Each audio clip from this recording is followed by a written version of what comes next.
The rain hammered the concrete in Atlanta, Georgia. A cheap, white van, marked Retired K9 Search, idled next to a storm drain. Inside, the only light came from the dash and the flashing red-blue reflection of a police barricade a block away. Retired Sergeant Silas Reed's hand, steady as stone, rested on the slick nylon harness of his former K9 partner, Aries. The only sound was the rhythmic drip-drip-drip from a broken gutter and the low, tense growl in Aries's chest. A woman's frantic, desperate whisper cut through the noise. "Please. He's down there." Silas closed his eyes. The paperwork said, "Lost Patrol." Aries knew lost was a lie. 5 years. 5 years of watching the system chew up good men. He'd left the force, not because he was weak, but because he couldn't stand the rot. Now the old duty pulled him. The scent of ozone and sewage was a reminder of every dark place he'd searched. He didn't want justice. He didn't want thanks. He just wanted Officer Ben Carter, a good kid, a straight arrow, to breathe. Find the truth first. Then we talk.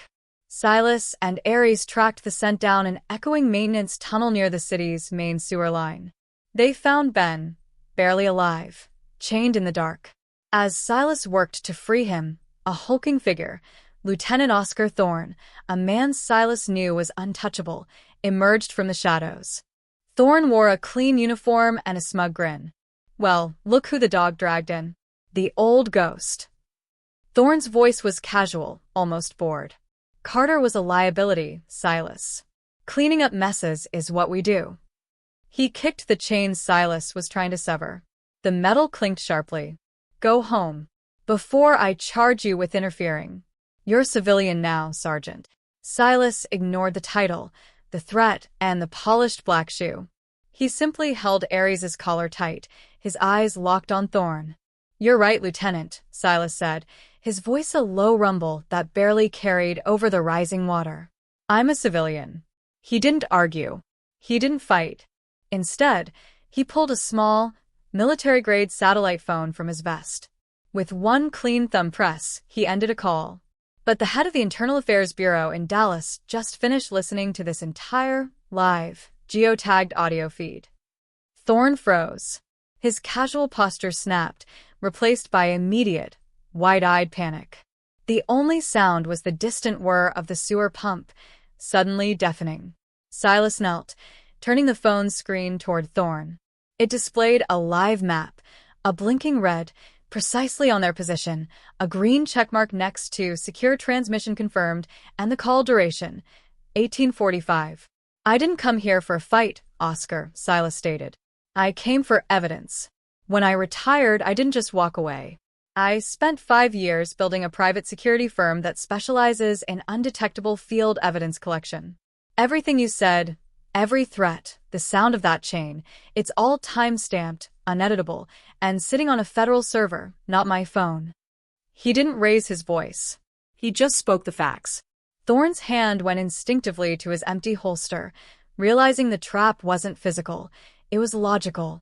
Outside the sewer grate, a small crowd of uniformed officers had gathered, drawn by the sirens of an ambulance Silas had covertly called. They saw Thorne emerge from the hole, his face slick with sweat and fear, followed by Silas, carrying the injured Ben. At first, the officers muttered, "Thorne's in trouble. Reed's back."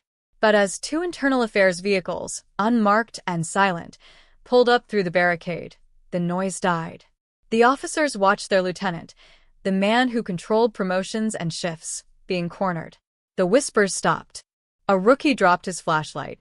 The authority shifted, not with a shout, but with the quiet closing of an IA car door. An elderly, impeccably dressed woman stepped out of the first IA vehicle. She didn't look at Thorne. She walked straight to Silas and took his hand. "Sergeant Reed," she said, her voice carrying an unmistakable weight. "It's good to see you in the field again." She turned to the crowd of stunned officers. "My name is Harriet Vance.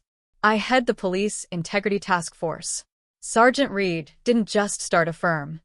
His firm, Sentinel Logic, is the one that designed and implemented the entire anonymous, secure whistleblower system that the City Council approved last year. This system is how we found you, Lieutenant Thorne. Silas wasn't the disgruntled ex-cop. He was the architect of the system designed to clean up the rot. A young IA officer walked up and held out a pair of cuffs. Thorne looked at the shiny metal, then back at Silas, who stood still, holding Ares' leash. There was no defiance left, no rage. Just a defeated slump. Thorne's jacket looked too heavy now, his collar too tight. His breath hitched, not a sob, just a failure of control. He didn't yell. He didn't run. He just dropped his head and whispered one word, swallowed by the rising wind. Damn. The lieutenant's arrogance had become a silent, public admission of guilt. Justice was served not by violence, but by a wire and a timestamp.